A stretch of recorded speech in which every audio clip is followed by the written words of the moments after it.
Municipal చైర్పర్సన్లు, మేయర్లు, ఈరోజు మీ అందరితో ఈ సమావేశం జరుపుకోవడం నిజంగా చాలా సంతోషంగా ఉంది. స్థానిక సంస్థలకు సంబంధించిన ఎన్నికలు జరిగినప్పుడు మన party YSR Congress party clean sweep చేసినాం. దాదాపుగా జెడ్పీటీసీలు లెక్కే చూసుకుంటే దాదాపుగా 46 చోట్ల ఎన్నికలు జరిగితే 44 చోట్ల మన పార్టీనే గెలిచిన పరిస్థితుల మధ్య ఎన్నికలు జరగడం జరిగింది. ఎంపీపీల పరిస్థితి చూసినా అదే మాదిరిగానే కనిపిస్తాం, ఎంపీటీసీల పరిస్థితులు చూసినా అదే మాదిరిగా కనిపిస్తాం. దేవుడు దయతో గొప్ప విజయాన్ని కూడా మనం చెవి చూసాం. ఈరోజు ఎక్కడ చూసినా కూడా ఈరోజు రెడ్ బుక్ రాజ్యాంగం జరుగుతూ ఉంది. ఎక్కడ చూసినా కూడా ప్రజలకు మంచి చేశాం కాబట్టి ప్రజల దగ్గరికి వెళ్ళి మాకు ఓటు వేయండి అని అడిగే పరిస్థితి ఎక్కడా కూడా తెలుగుదేశం పార్టీకి లేదు. ఈరోజు ఎక్కడ చూసినా కూడా వ్యవస్థలన్నీ కూడా కుప్పకూలిపోయిన పరిస్థితులు కనిపిస్తూ ఉన్నాయి. మన ప్రభుత్వం చంద్రబాబు నాయుడు గారి ప్రభుత్వానికి మధ్య కంపారిజన్ ప్రతి ఇంట్లో కూడా వెంటనే ఇప్పటికే చర్చ మొదలైంది. మన ప్రభుత్వ హయాంలో ఎలా ఉండేది, ఈరోజు చంద్రబాబు నాయుడు గవర్నమెంట్ వచ్చిన తర్వాత ఈ 6 నెలల కాలంలో ప్రభుత్వం ఎలా పనిచేస్తూ ఉంది అన్నది ప్రతి ఇంట్లో కూడా ఇప్పటికే చర్చ మొదలైంది. మనమేమో కుటుంబం మొత్తానికి ఒకటిగా చేసి మంచి చేసినాము, మన నోట్లో నుంచి అబద్ధాలు రావడం లేదు, మనం చేయగలిగింది మాత్రమే చెబుతూ ఉన్నాము, మన నోట్లో నుంచి అబద్ధాలు రావడం లేదు. కానీ వాళ్ళేమో ప్రతి ఇంటికి పోయి ఎవడు కనపడినా సరే ఇంట్లో ఇంత పిల్లోడు కనపడితే చాలు ఆ నుంచి స్టార్ట్ అవుతుంది. ఇంట్లో 2-3 పిల్లలు నవ్వుతూ కనిపించినారంటే చాలు, నీకు 15,000, నీకు 15,000, నీకు 15,000 సంతోషం అనే మాటలు. ఇంట్లో కాస్త తల్లులు కనిపిస్తే, అమ్మలు కనిపిస్తే నీకు 18,000, నీకు 18,000, నీకు 18,000 సంతోషం అనే మాటలు కనిపించేటివి. కాస్త పెద్ద వయసులో ఉన్న ఆ ఇంట్లో ఉన్న ఆ తల్లుల అమ్మలు కానీ ఆ తల్లుల అత్తలు కానీ కనిపిస్తే, 50 ఏళ్ళు దాటిన ఆ అమ్మలు కనిపిస్తే వాళ్లకు నీకు 48,000, నీకు 48,000, నీకు 45,000 అని చెప్పేవాళ్ళం. ఆ ఇంట్లో నుంచి ఉద్యోగం ఎత్తుకే వయసులో ఉన్న పిల్లోడు ఎవడన్నా కనిపిస్తే, ఒక 20 ఏళ్ళ పిల్లోడు ఎవడన్నా కనిపిస్తే నీకు 36,000, నీకు 36,000, నీకు 36,000 అని చెప్పి, ఆ ఇంట్లో నుంచి రైతు బయటకు వస్తే నీకు 20,000, నీకు 20,000, నీకు 20,000 అని చెప్పే పరిస్థితి. నిజంగా ప్రతి ఇంటికి వెళ్ళి ఈ మాదిరిగా ప్రతి ఇంట్లో ఉన్న ప్రతి ఒక్కరిని చూసి ఏ ఒక్కరూ మిస్ కాకుండా ఇవన్నీ జరగబోతున్నాయి చంద్రబాబు నాయుడు ముఖ్యమంత్రి అయిన వెంటనే అని చెప్పి ప్రలోభాలు పెట్టిన నేపథ్యం ప్రస్ఫుటంగా కనిపిస్తూ ఉన్న పరిస్థితిలో కూడా నా దగ్గరికి వచ్చి చాలామంది కూడా చెప్పినారు, అన్న తెలుగుదేశం పార్టీ వాళ్ళు ఈ మాదిరిగా క్యాంపెయిన్ చేస్తూ ఉన్నారు, ఈ మాదిరిగా ప్రతి ఇంట్లో ఉన్న ప్రతి ఒక్కరిని కూడా చెడగొట్టే కార్యక్రమం చేస్తున్నారు, సాధ్యం కాని హామీలు అని చెప్పి సాధ్యం కావని తెలిసినా కూడా ఇస్తూ ఉన్నారు, మనం గమ్ముగా ఉంటే ఎలా అన్నా అని చెప్పి నా దగ్గరికి వచ్చి కూడా అడిగారు. కానీ అబద్ధాలు ఆడడం మన చేత కాదు. నాని ఎప్పుడప్పుడు అంటాడు, నాకున్న సమస్యలు ఏదంటే, అన్న నీతో ఒక సమస్య ఉంది అని అంటాడు. ఏం సమస్య లేదంటే అతి నిజాయితీతనం, అతి మంచితనం, ఈ రెండు మనకున్న సమస్యలు అని చెప్పి. కానీ ఈ అతి నిజాయితీతనం, అతి మంచితనమే రేపొద్దున మళ్ళీ మనల్ని అధికారంలోకి తీసుకొచ్చేటివి కూడా ఇవే.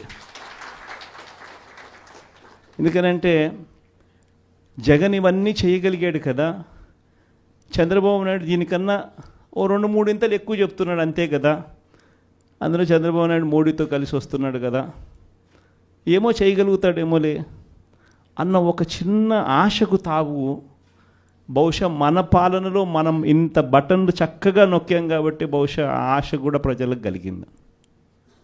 6 నెలలు తిరక్క మునిపి ఈరోజు పరిస్థితి ఏమిటి అని అంటే, ప్రతి ఇంట్లో చర్చ ఏమిటి అని అంటే, జగన్ కనీసం పలావన్నా పెట్టేవాడు, చంద్రబాబు నాయుడు బిర్యానీ పెడతానన్నాడు. ఇప్పుడు తీరా చూస్తే పలావు పోయింది, బిర్యానీ కూడా పోయింది, పూర్తిగా ఏమీ లేకుండా పోయింది అనే పరిస్థితి ఈరోజు ప్రతి ఇంట్లో కూడా చర్చనీయాంశమే జరిగింది. ఒకవైపున చర్చ పథకాల మీద ఈ మాదిరిగా చర్చ అనేది ఒకవైపున ఉంటే, మరోవైపున సిస్టమేటిక్గా ప్రతి వ్యవస్థ కూడా కొలాప్స్ అవుతూ ఉంది.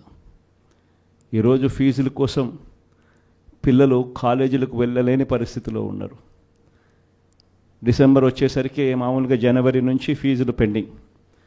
మన హయాంలో ప్రతి క్వార్టర్, ప్రతి 3 నెలలు అయిపోయిన వెంటనే, ప్రతి త్రైమాసికం అయిపోయిన వెంటనే ఒక నెల ఇన్స్పెక్షన్కు తావిచ్చి మరుసటి నెల ఇచ్చే పరిస్థితి. ఈరోజు జనవరి, ఫిబ్రవరి, మార్చికి సంబంధించిన ఫీజులు ఏప్రిల్లో వెరిఫికేషన్ చేసి మేలో ఇచ్చే పరిస్థితి మన హయాంలో. కానీ ఈరోజు చూస్తే జనవరి, ఫిబ్రవరి, మార్చు క్వార్టరు, ఏప్రిల్, మే, June quarter, July, August, September quarter, ఇప్పుడు ఇక అక్టోబర్, నవంబర్, డిసెంబర్. ఈ జనవరికి వస్తే 4 క్వార్టర్స్ అంటే సంవత్సరం ఫీజులు పిల్లలకు ఇవ్వని పరిస్థితి కనిపిస్తుంది. ఒక్క ఫీజు రీయింబర్స్మెంట్ బకాయిలే 2,800 కోట్ల రూపాయలు. ఇక దీనికి వసతి దీవెన కలుపుకుంటే మన హయాంలో ప్రతి ఏప్రిల్లోనూ ఇచ్చేవాళ్ళం, అది మరో 1,100 కోట్ల రూపాయలు. ఉట్టి ఫీజులకు సంబంధించిన బకాయిలే. నేను స్కీముల గురించి మాట్లాడడంలా, వ్యవస్థను నడిపించే ఈ కార్యక్రమాలను కూడా పూర్తిగా కొలాప్స్ అవుతూ ఉన్న పరిస్థితి. దాదాపుగా 3,900 కోట్లు కేవలం పిల్లల చదువులకు సంబంధించిన బకాయిలు. ఆరోగ్యశ్రీకి సంబంధించిన బకాయిలు 2,200 కోట్ల రూపాయలు మార్చి నుంచి ఆరోగ్యశ్రీ నెట్వర్క్ హాస్పిటల్కి కూడా డబ్బులు ఇవ్వని పరిస్థితి. ఈరోజు పేదవాడు ఎవడు కూడా హాస్పిటల్ గడప ఎక్కాలంటే డాక్టర్లు వైద్యం ఉచితంగా అందిస్తారు అన్న నమ్మకం ప్రజల్లో సన్నగిల్లిన పరిస్థితి. దాదాపుగా మన హయాంలో నెలకు మామూలుగా 300 కోట్ల రూపాయలు ఆరోగ్యశ్రీ బిల్స్. మార్చి నుంచి ఇప్పటిదాకా ఒక్క బిల్లు ఇవ్వాల. దాదాపుగా 2,200 కోట్ల పైచిలకు బకాయిలు. ఆరోగ్య ఆసరా గురించి ఇంక నేను చెప్పాల్సిన పనిలో, అసలు ఆరోగ్య ఆసరా ఉందా, ఎక్కడుంది అని అనుకునే పరిస్థితిలోకి ఈరోజు ప్రజలు వచ్చినారు. 104, 108 ఫోన్ నెంబర్ కొట్టినా కూడా అంబులెన్స్ వస్తుందన్న నమ్మకం లేదు. వాళ్లకు బకాయిలే, వాళ్ళు స్ట్రైకులు, ధర్నాలే. ఇలా సిస్టమేటిక్గా చదువులైతేనేమి, వైద్యం అయితేనేమి, ధాన్యం కొనుగోలు, చివరికి ధాన్యం కొనుగోలు పరిస్థితి కూడా ఎలా ఉంది అంటే, దళారీలు కొనేదాకా ప్రభుత్వం అడుగు ముందుకు వేయడానికి సిద్ధంగా లేదు. ఈరోజు ధాన్యం కొనుగోలుకు ఎంఎస్పి 1,720 రూపాయలు అయితే, ఈరోజు రైతులు 300 రూపాయలు తక్కువ రేటుకు ఇదే మీ కృష్ణా జిల్లాలోనే అమ్ముకునే పరిస్థితిలో ఈరోజు రైతులు ఉన్నారు. ప్రభుత్వం కొనాల్సిన సమయంలో కొంటే ఆర్బీకేల ద్వారా దళారీ వ్యవస్థ తీసేసి ఈ క్రాప్ చేసి పారదర్శకంగా మనం కొనుగోలు చేసినట్టుగా కొనుగోలు చేస్తే రైతులకు గిట్టుబాటు ధర వచ్చే పరిస్థితి నుంచి ఈరోజు గిట్టుబాటు ధర రాని పరిస్థితిలోకి మళ్ళీ రైతు వెళ్ళిపోయాడు. ఇలా ప్రతి వ్యవస్థ పూర్తిగా దిగజారిపోయిన పరిస్థితులు కనిపిస్తూ ఉన్నాయి. మరోవైపున చూస్తే రెడ్ బుక్ రాజ్యాంగం, దొంగ కేసులు పెట్టడం, ప్రభుత్వాన్ని ఎవరైనా కూడా విమర్శిస్తూ పోస్టింగులు చేసినా లేదా ఫార్వర్డ్ చేసినా కూడా కేసులు పెట్టే అధ్వానమైన పరిస్థితులకి ఈరోజు చూస్తూ ఉన్నాం.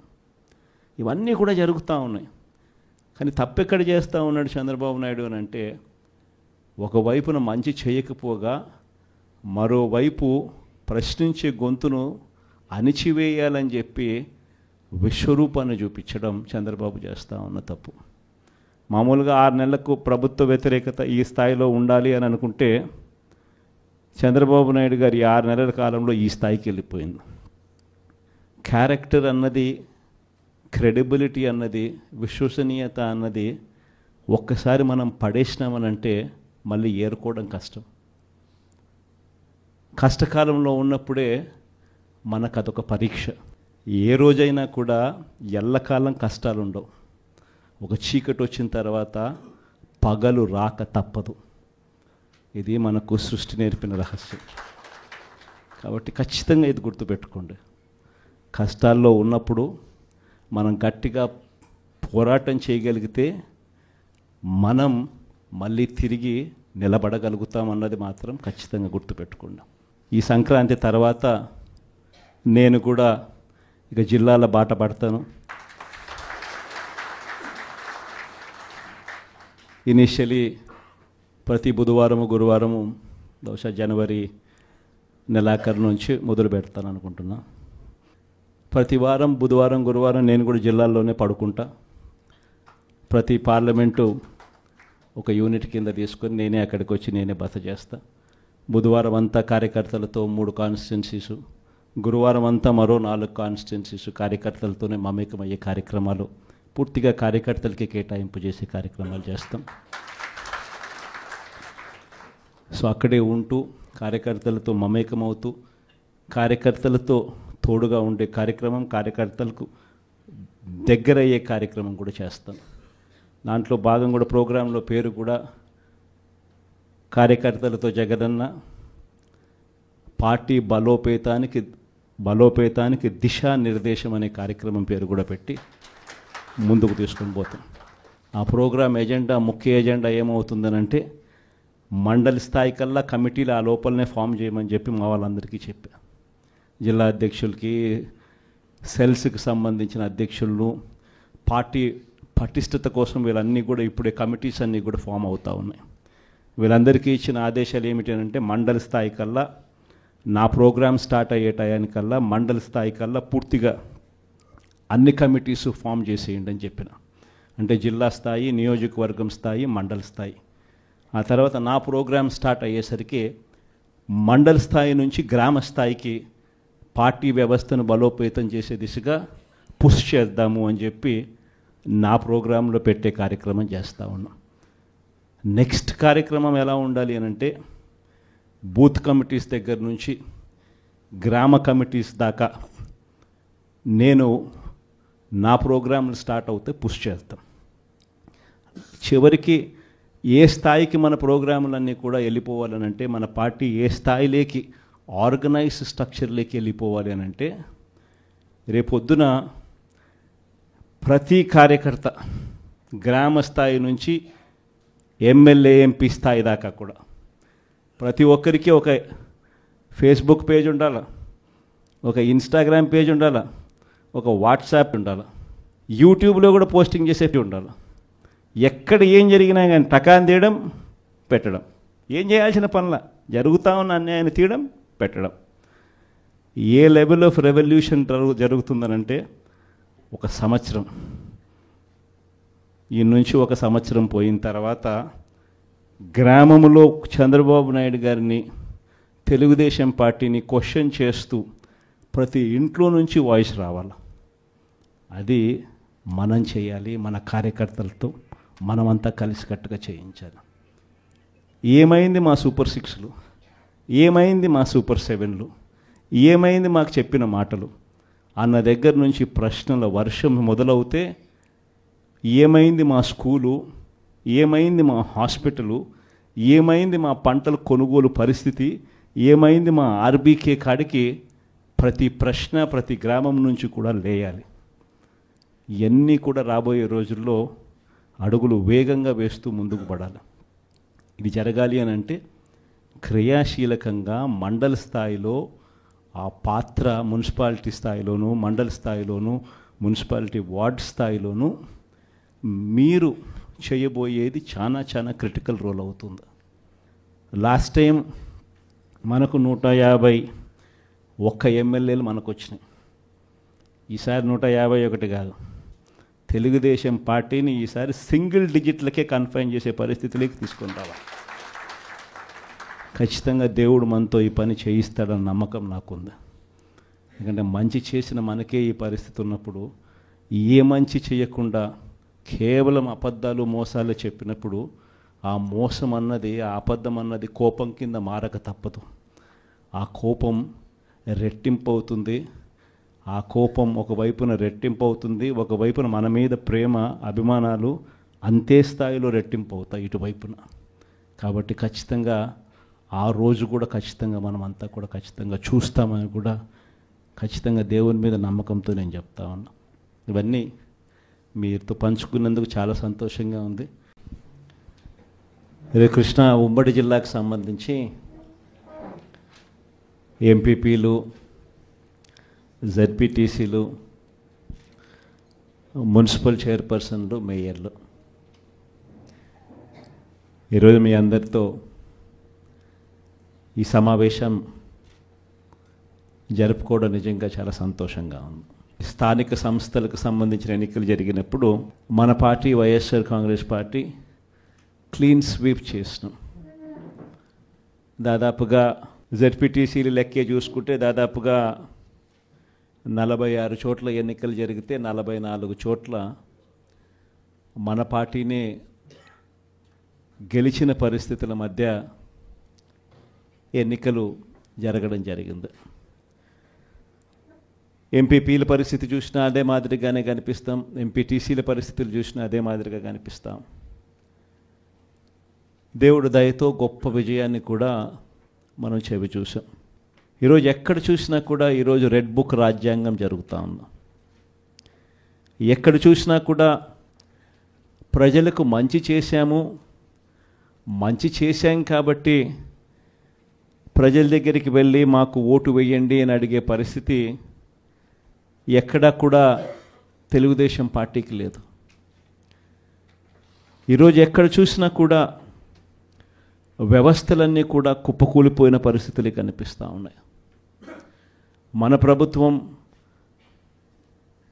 చంద్రబాబు నాయుడు గారి ప్రభుత్వానికి మధ్య కంపారిజన్ ప్రతి ఇంట్లో కూడా వెంటనే ఇప్పటికే చర్చ మొదలైంది. మన ప్రభుత్వ హయాంలో ఎలా ఉండేది, ఈరోజు చంద్రబాబు నాయుడు గవర్నమెంట్ వచ్చిన తర్వాత ఈ 6 నెలల కాలంలో ప్రభుత్వం ఎలా పనిచేస్తూ ఉంది అన్నది ప్రతి ఇంట్లో కూడా ఇప్పటికే చర్చ మొదలైంది. మనమేమో కుటుంబం మొత్తానికి ఒకటిగా చేసి మంచి చేసినాము, మన నోట్లో నుంచి అబద్ధాలు రావడం లేదు, మనం చేయగలిగింది మాత్రమే చెబుతూ ఉన్నాము, మన నోట్లో నుంచి అబద్ధాలు రావడం లేదు. కానీ వాళ్ళేమో ప్రతి ఇంటికి పోయి ఎవడు కనపడినా సరే ఇంట్లో ఇంత పిల్లోడు కనపడితే చాలు ఆ నుంచి స్టార్ట్ అవుతుంది. ఇంట్లో 2-3 పిల్లలు నవ్వుతూ కనిపించినారంటే చాలు, నీకు 15,000, నీకు 15,000, నీకు 15,000 సంతోషం అనే మాటలు. ఇంట్లో కాస్త తల్లులు కనిపిస్తే, అమ్మలు కనిపిస్తే నీకు 18,000, నీకు 18,000, నీకు 18,000 సంతోషం అనే మాటలు కనిపించేటివి. కాస్త పెద్ద వయసులో ఉన్న ఆ ఇంట్లో ఉన్న ఆ తల్లుల అమ్మలు కానీ ఆ తల్లుల అత్తలు కానీ కనిపిస్తే, 50 ఏళ్ళు దాటిన ఆ అమ్మలు కనిపిస్తే వాళ్లకు నీకు 48,000, నీకు 48,000, నీకు 45,000 అని చెప్పేవాళ్ళం. ఆ ఇంట్లో నుంచి ఉద్యోగం ఎత్తుకే వయసులో ఉన్న పిల్లోడు ఎవడన్నా కనిపిస్తే, ఒక 20 ఏళ్ళ పిల్లోడు ఎవడన్నా కనిపిస్తే నీకు 36,000, నీకు 36,000, నీకు 36,000 అని చెప్పి, ఆ ఇంట్లో నుంచి రైతు బయటకు వస్తే నీకు 20,000, నీకు 20,000, నీకు 20,000 అని చెప్పే పరిస్థితి. నిజంగా ప్రతి ఇంటికి వెళ్ళి ఈ మాదిరిగా ప్రతి ఇంట్లో ఉన్న ప్రతి ఒక్కరిని చూసి ఏ ఒక్కరూ మిస్ కాకుండా ఇవన్నీ జరగబోతున్నాయి చంద్రబాబు నాయుడు ముఖ్యమంత్రి అయిన వెంటనే అని చెప్పి ప్రలోభాలు పెట్టిన నేపథ్యం ప్రస్ఫుటంగా కనిపిస్తూ ఉన్న పరిస్థితిలో కూడా నా దగ్గరికి వచ్చి చాలామంది కూడా చెప్పినారు, అన్న తెలుగుదేశం పార్టీ వాళ్ళు ఈ మాదిరిగా క్యాంపెయిన్ చేస్తూ ఉన్నారు, ఈ మాదిరిగా ప్రతి ఇంట్లో ఉన్న ప్రతి ఒక్కరిని కూడా చెడగొట్టే కార్యక్రమం చేస్తున్నారు, సాధ్యం కాని హామీలు అని చెప్పి సాధ్యం కావని తెలిసినా కూడా ఇస్తూ ఉన్నారు, మనం గమ్ముగా ఉంటే ఎలా అన్నా అని చెప్పి నా దగ్గరికి వచ్చి కూడా అడిగారు. కానీ అబద్ధాలు ఆడడం మన చేత కాదు.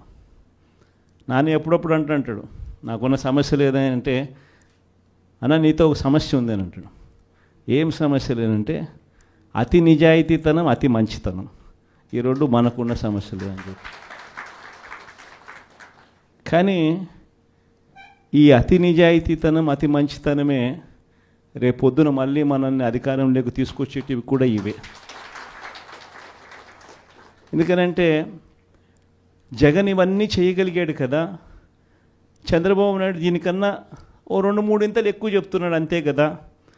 అందులో చంద్రబాబు నాయుడు మోడీతో కలిసి వస్తున్నాడు కదా, ఏమో చేయగలుగుతాడేమోలే అన్న ఒక చిన్న ఆశకు తావు బహుశా మన పాలనలో మనం ఇంత బటన్లు చక్కగా నొక్కాం కాబట్టి బహుశా ఆ ఆశ కూడా ప్రజలకు కలిగింది.